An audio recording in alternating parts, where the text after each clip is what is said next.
Right now, we'd like to bring in Lisa Walter, who knew Jerry Sandusky and actually spent 3 summers working with the Second Mile Foundation, an organization that certainly has had a big-time black eye applied to it over the past week. Lisa, first of all, thanks for coming on to the show.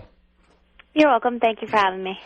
Lisa, first things first, kind of explain to me, as someone who obviously more shocked by this than probably anybody else, what your reactions and kind of what's been going through your head the last couple of days here. Being a Penn Stater and being Penn State alumni and then working for the Second Mile, I'm devastated. I've been kind of walking around with a sick stomach the entire time. Betrayed would probably be a good word to use, and I guess I explained it to one of my friends, is you always felt like that Penn State was like a family, and Second Mile has always been like a family as well. And knowing that both of those, have been betrayed here, it just makes me sick. It really makes me sick. Lisa, could you, as somebody who met Jerry Sandusky, and I don't know what the full extent of your interactions with him were, could you explain what kind of, or how he came across and what kind of man he appeared to be to you and other people at the foundation? I've only met him a few times, and it was all while working at the summer camp. He would come and visit the kids at the camp one evening when we would take him to a park near State College, and he would stop by, and he had a big dog, and the kids loved his dog. And he was very kind, and, the kids loved to see him, and a ton of the kids would just go to him and thank him. Like, thank you for this opportunity. Thank you so much.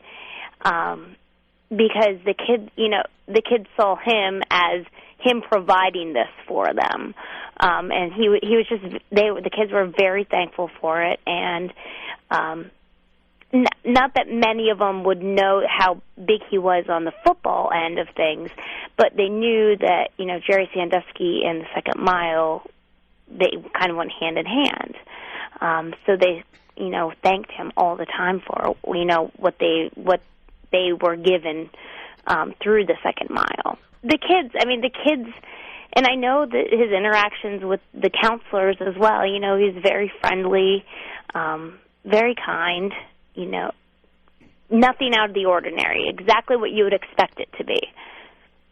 It seems so often that seems to be the case with these type of predators. You just absolutely never know. Lisa Walter, who spent 3 summers working with the Second Mile Foundation. Lisa, have you talked to anyone at the foundation over the last couple of days? Yes, I have. 2 people, actually, that work for the foundation. I've spoken to both of them, just sending them my support and note, because I know what wonderful things the Second Mile does for kids, and it's just it devastates me knowing that, like you said earlier, that this just gives it a black eye, because for as many what has happened to the few kids that have been hurt by Jerry, there have been hundreds that have become so successful through the program, and so it makes me ill to see that now. I don't know how, if the Second Mile's in jeopardy or not, but the name, obviously, like you said, has a black eye.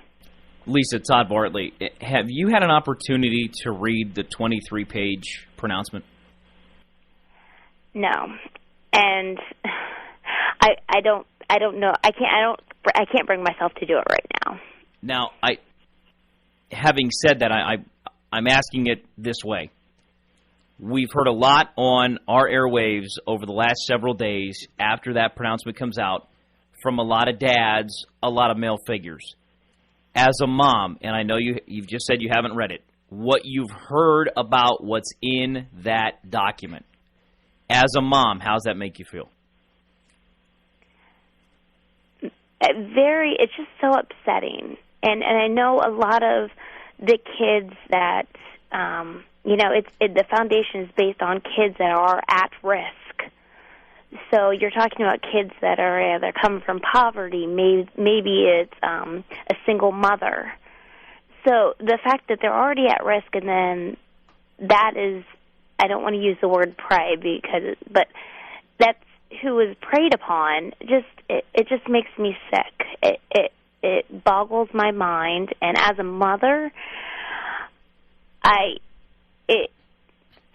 don't know what I would do, and I heard one statistic that, and it keeps on ringing in my mind, 1 in 6 young males is abused in some way.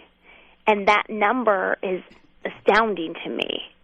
It's unbelievable to me that 1 in 6 males is abused. And I just think about my son and the interactions that he's going to have, and as a mother, how I'm going to have to be overly protective of who he comes into contact with. Are you going to the game, or are you going to watch the game on Saturday? Yes, because as a Penn Stater, and I feel sorry for the current football players. I really do, because they didn't know any of this, and I hate to see them having the backlash of what's going on around them, because they're innocent 18, 19-year-old men that are now having to deal with this, the backlash that was out of their hands. So of course, I think that they deserve all of Penn State fans, Penn State alumni. I think they deserve their support. That certainly is one of the questions weighing forward now that it appears that the end of the road is very near for Coach Joe Paterno.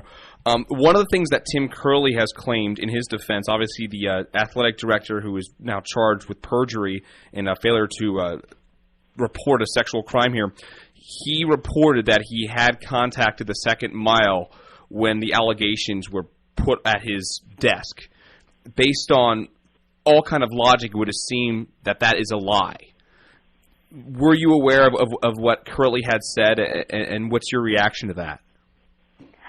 I worked at the Second Mile summer of 2003, 2004, and 2005.